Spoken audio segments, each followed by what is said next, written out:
What's up? Hello to all my entrepreneurs of all sorts, for-profit and non-profits, to my shakers and movers from all over the world. Thank you for tuning into our podcast this morning, afternoon, and or evening, whenever you may be downloading the show. We appreciate your support. I'm your host, Nathan Webster, for Social Entrepreneur with Nathan A. Webster. Today's podcast is brought to you by our podcast sponsor, NW & Associates, where we love consulting you through your marketing and website needs. Give us a call or contact us at nwebsterllc.com. Now, today's a different day of podcasting because we are doing it, not live, but recorded video as you are watching this on our Facebook. Maybe we can put this on the Twitter, LinkedIn. Maybe the YouTube. YouTube. For sure, YouTube. And I got my man Kent, the Godfather, PDX's Godfather of Marketing here with Anvil. I said Anvil. Where was that? No, we're not going to cut that out. It's Anvil Media. All right. Good to be here. Thanks for having me. Yeah, this is definitely different because we usually do this on the remote, on Skype. On Skype. Yeah, so we are in the studio at Anvil World Headquarters. This is very, very different. So we're not going to polish anything up. We're just going to keep it real because today's podcast is, and it's really Ken. Go ahead, Ken. What is today's podcast? We're gonna call it We Be Trolling. Is that what it was? Brands Be Trolling. Brands Be Trolling. Yeah, Brands Be Trolling. We went through so many different iterations of the title that I forgot where we were at. Brands Be Trolling. And I think for those that might not be watching this, you can go to it on YouTube. You can find us on MrSocialEntrepreneur.com. We're going to publish this so you can see it because I know you're listening and you're like, oh man, what does Kent look like? You might know what I look like, but now you get to see my man Kent. What he looks like. Pleasure to be seen. In the flesh. Yeah, right, exactly.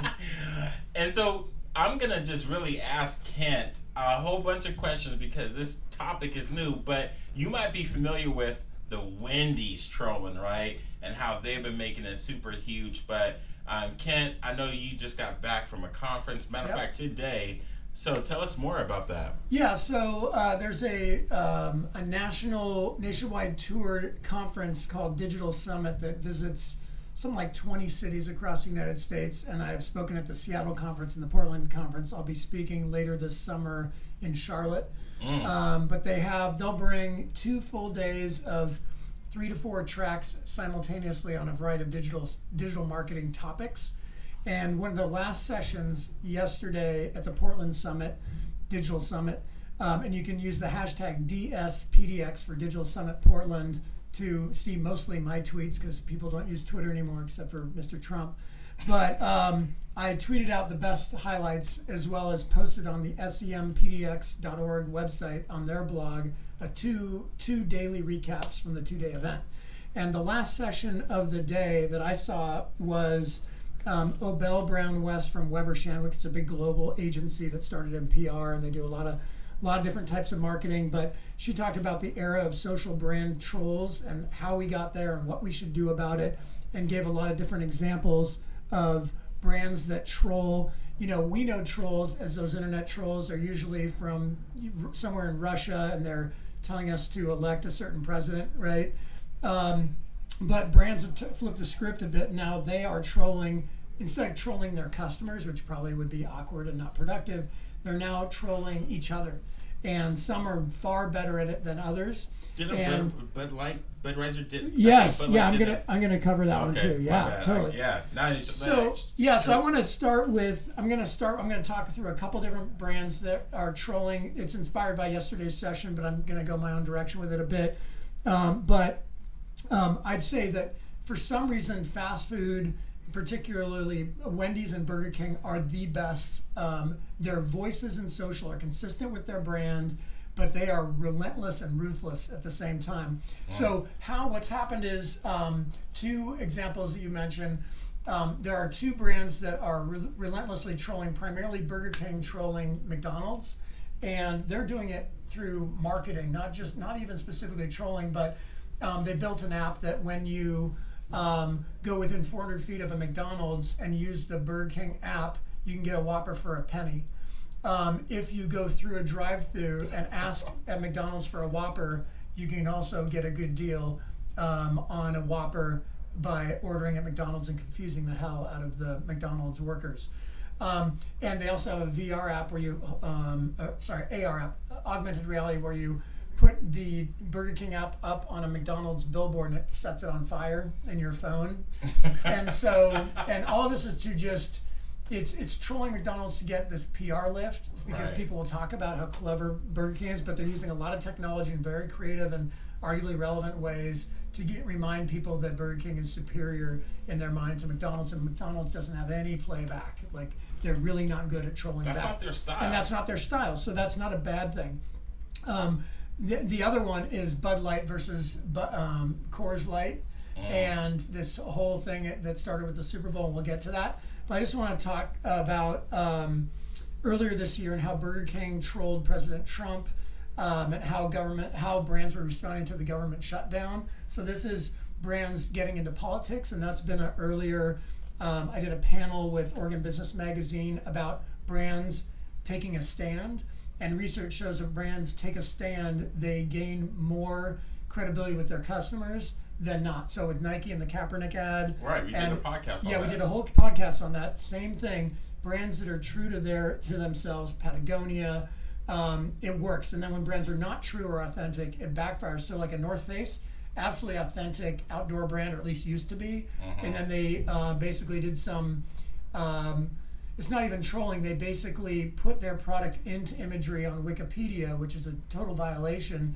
And they had Leo Burnett, their agency, had to apologize, as did North Face, the brand itself, for basically breaking rules and good, good, authentic, clear-cut advertising versus editorial, and it really has damaged the brand. So if it's done right, it's excellent and it's flawless in terms of brand value, and when it's done poorly, it can backfire. So I just want to show, if for those of you that follow Trump, whether you voted for him or not, have to acknowledge his spelling is not the best. He's not best with the words. He does not have the best words, although he does, with Covfefe, tend to make up some winners. And so he is known for misspelling hamburgers as hamburgers with a D. And so Burger King tweeted back in January, so I'm starting January and trying to get current on these examples. You said Burger King. Yeah, so what they did is they tweeted out, and they said, due to a large order placed yesterday, we're all out of hamburgers, just serving hamburgers today. So they trolled Trump hard. And so very legitimate and, arguably, you could say controversial. Now, I'm sure it's a hashtag. I'm going to look for it right now. Yeah, hamburgers is a big, look for a hashtag.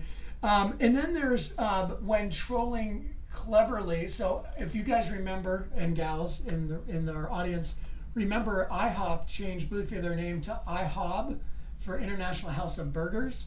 And it was an ad agency stunt to just generate awareness. They had no intent of moving to burgers from pancakes, and they flipped their P upside down, turned it into a B. Yeah. And so, of course, Burger King and a bunch of other brands trolled IHOB for their really inauthentic, stunt.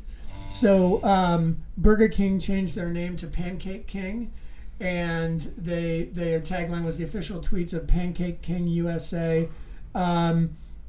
And they trolled. Wendy's said, remember when you were like 7 and thought changing your name to Thunder Bear Sword would be a super cool? It's like that, but our cheeseburgers are still better. So that's them trolling IHOB. It reminds me of the Guardians of Galaxy 2 when he says, "Your laser face." Exactly.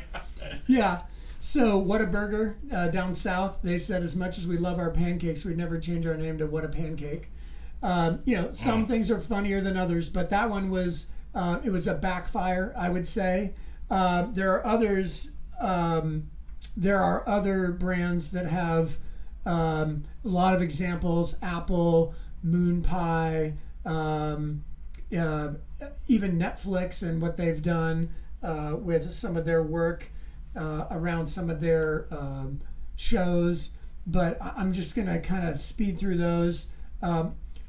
Wendy's, they have trolled. Actually, somebody said, asked Wendy's, where do I find McDonald's? and they responded with a picture of a garbage can. And Whoa. somebody said, where do you, my friends want to know where to go besides Wendy's. What should I do? And they responded, get new friends.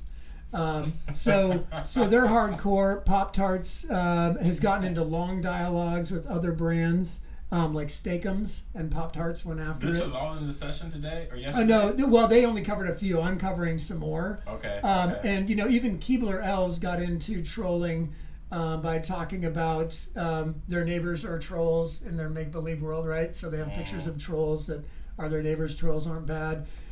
Charmin did a fake pumpkin spice flavored toilet paper to jump on the pumpkin spice bandwagon. Right.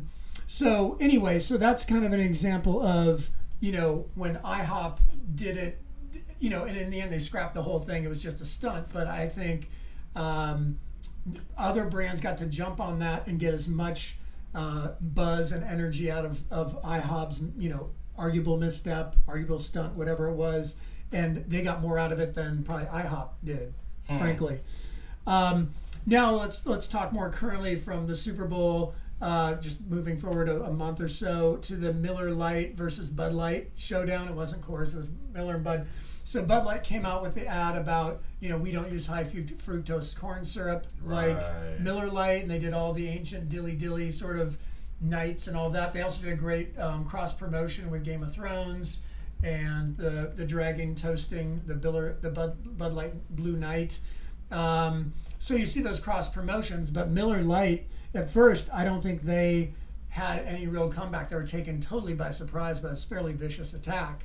And interestingly, I believe the most recent news is that Bud Light has been told to sort of cease and desist because their attack isn't totally transparent, in that Miller Lite pointed out, we only use it for a component of the process. There is no high fructose corn syrup in the beer.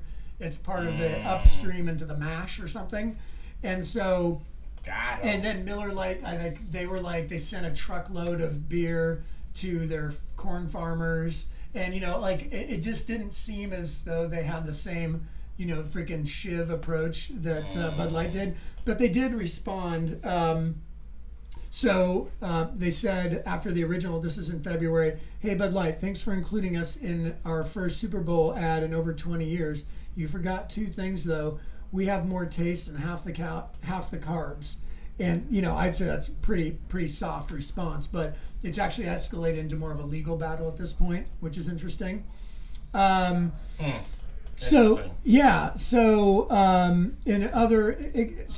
I guess what you can say, and it's weird, like brands like Hamburger Helper getting into it, Hot Pockets. So I think what I find more interesting is what the brands are doing around taking a stand. So Columbia Sportswear took ads out during the government shutdown, make our U.S. parks open again after all the U.S. state parks were, and also make them clean again. They put money towards cleanup because there was absolutely, it wrecked the parks to be shut. I think, here's might be, some people might call that trolling. Some people might be saying that's just standing up for what's right. Mm-hmm. But it's done in a trolling manner, which I would say more companies need to do it. Yeah. It should be part of their value system. Yeah, and I think what you're finding, again, the research from the earlier panel, brands that take a stand, historically that's been off limits, sex, politics, religion, and now you're seeing brands getting deep into that, and those brands are doing better. And what you're doing is effectively, what happened with Nike is they were firing their worst customers, right? Mm-hmm. They're happy to fire racists and idiots all day long from being customers. I thought they thought it was deeply funny when people were putting videos up of them lighting their shoes on fire and their shirts, and Nike was the first to point out, by the way, you already bought this stuff. We already have your money, so that's cool. And then they came out like a week or so later after that craze of an ad on how to properly and safely burn our products.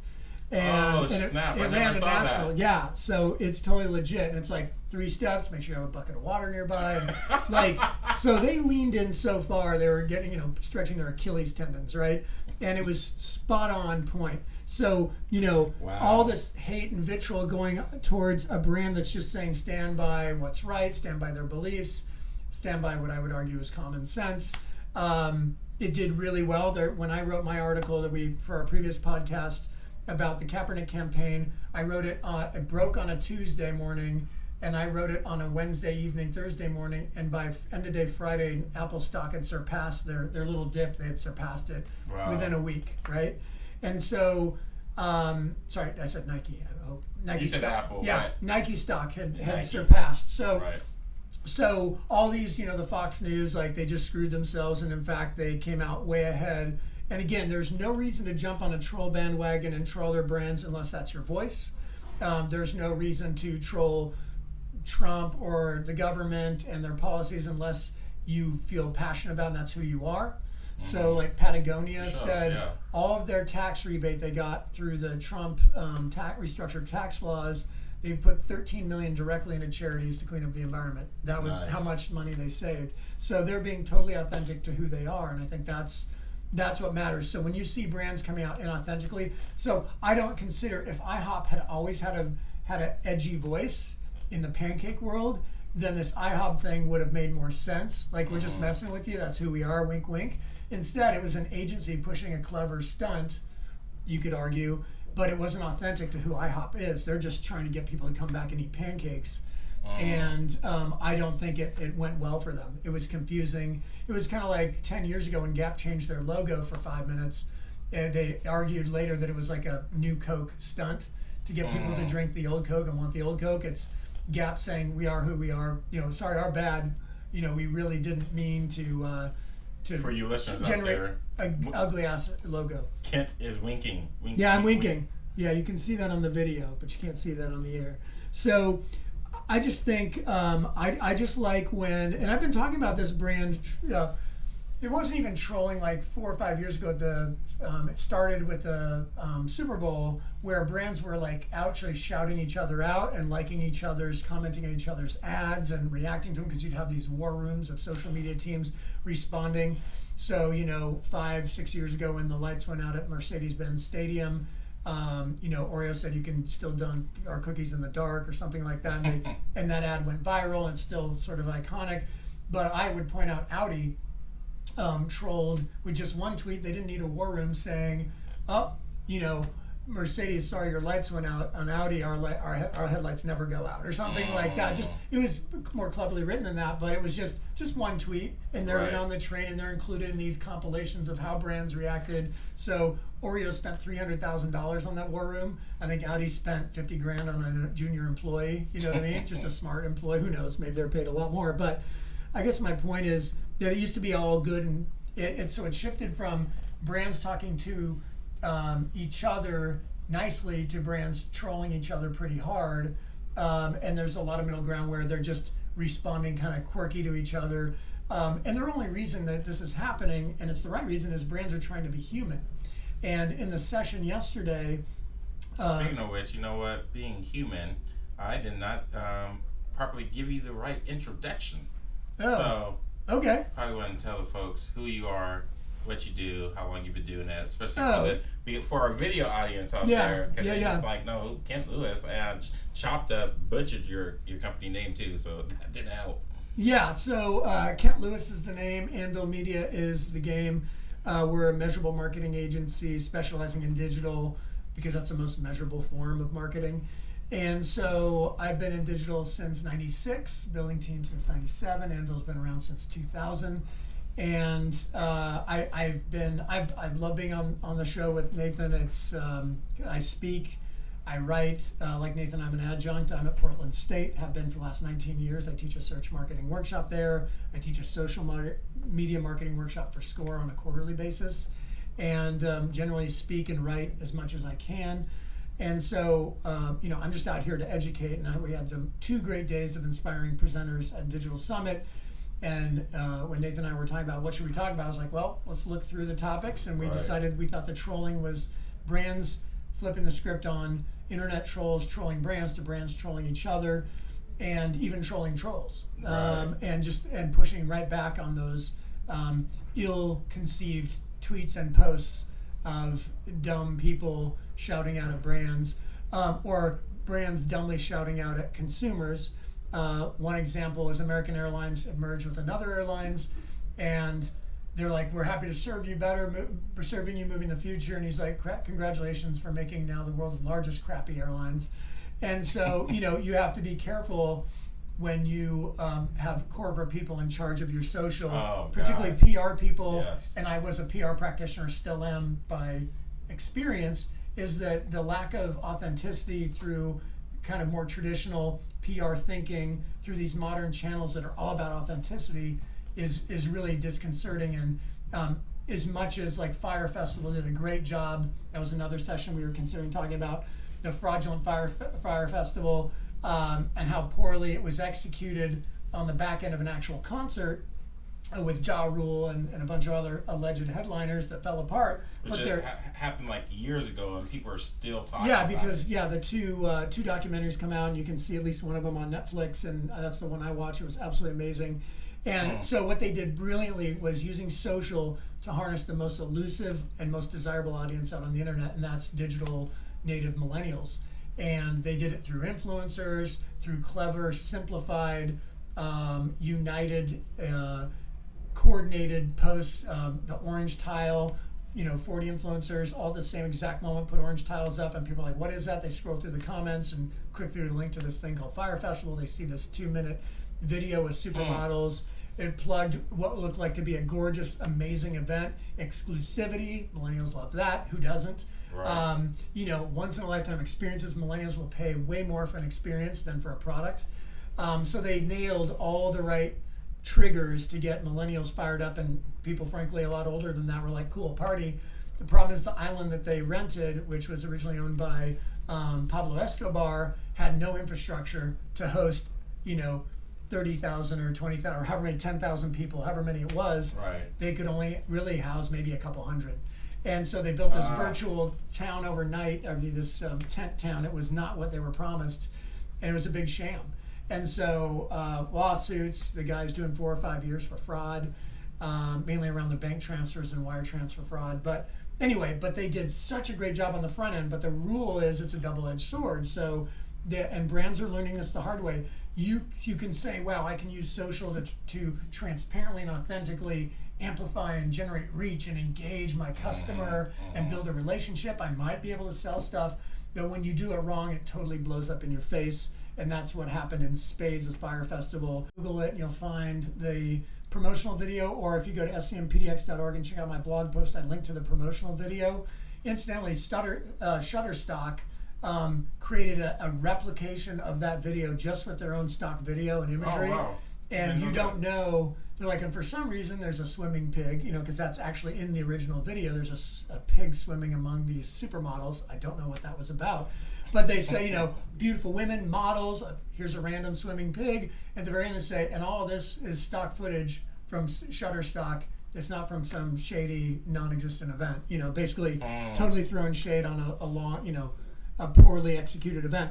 So I guess the point is that on the front end of the Fire Festival, Ja Rule and the founder of Fire Festival brought in some really smart social media folks, some influencers. They kept it simple for the influencers. They paid them. They did their thing. There's all this bonus content they created.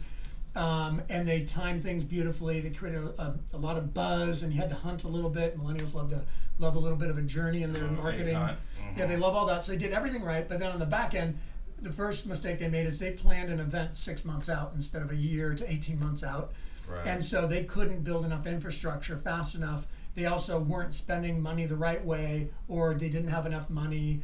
It was basically a Ponzi scheme that ran out of cash. Do you think it was like a over-promise, under-delivered, or 100%, but they had intention. Literally the day of on the documentary, they see Ja Rule and the other guy that's in jail for all this, like high five, like, this is going to be awesome.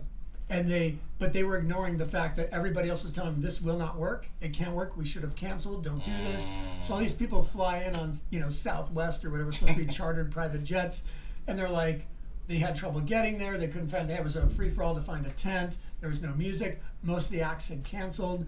So it was a total disaster on the back end. And then that's when the social started to light up, and a couple people started to identify their levels of fraud, and it got really nasty.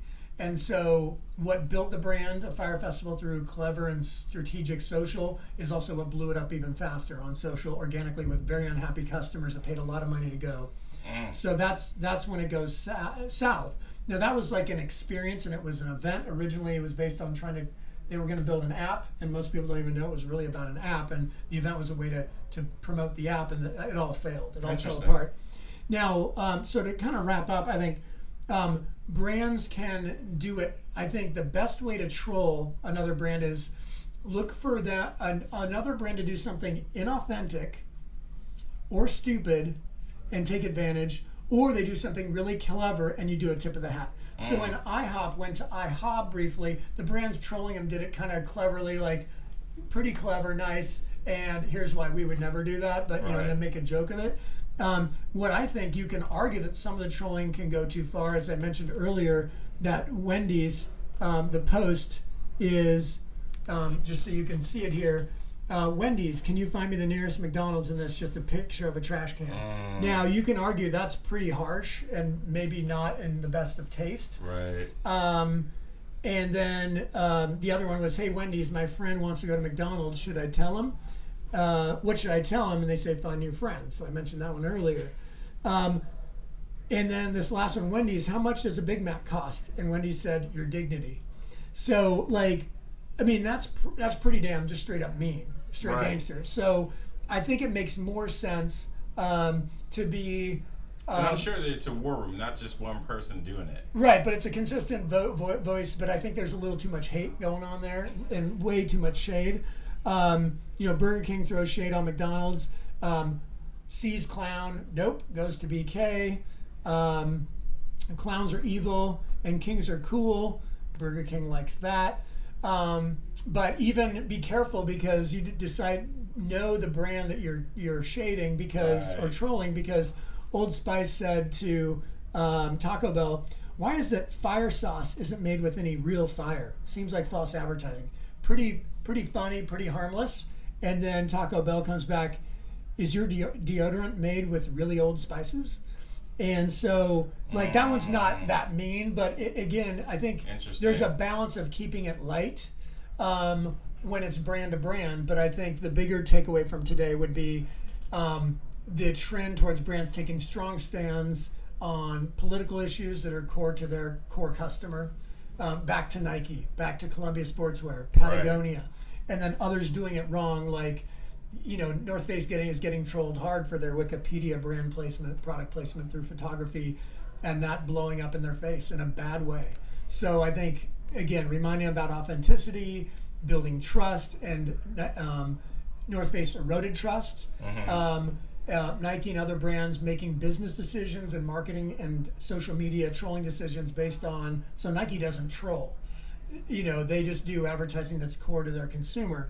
That's different than Wendy's. Like, they sell burgers that aren't particularly healthy. They're going to be snarky, fine. But as long as it's core, every brand needs to know their voice, and they need to know what's authentic, and that's how to make trolling work. And I think for me, as someone runs an agency much smaller than Ken, I'm telling folks, but when you're finding your brand, you need to be authentic to you. Don't try to perpetrate someone you ain't. Don't try to chill in the cut. Think like you can like, which I understand you got to say yes to things that you might not know how to do, but be careful that you start going in on something that you are not qualified to deal with, because you might find yourself in a whole lot of trouble. So make sure your brand stays authentic, because brands be trolling. Kent, where can they find you? You can find me on the Twitter at Kent J. Lewis, on the LinkedIn at Kent Lewis, and our website is anvilmediainc.com. We've got a huge resource section with a bunch of information, articles, white papers, webinars on digital marketing. So y'all, I'm going to tell you, this is our first time doing it. We would love to have your comments on YouTube. Doesn't matter where you're watching this from, because I just don't want to say YouTube. It will be there on YouTube. We're going to put it on other channels, but please let us know what you thought of this. go to MrSocialEntrepreneur.com so that you can fill out the survey, because we want to hear more about what you want to hear, what other topics you want to hear us talk about. I know this was a little bit longer podcast, but we're trying something new, and I kind of like this. I kind of like this, Ken. I think it's a great format. Yeah. So we'll be doing it again, but we are going to call it a wrap. Kent, thanks again for joining the show. Yeah, pleasure to be here. Thanks for having me on the video and the podcast. That's right. We're going to do it again. Sweet. And for those that haven't gone on to iTunes and SoundCloud, come on, y'all. I need y'all. Leave a review. Help a brother out. But thank you again for tuning into Social Entrepreneur with Nathan A. Webster, where we wish you much success in all your endeavors. So dream big and Godspeed. I'm out.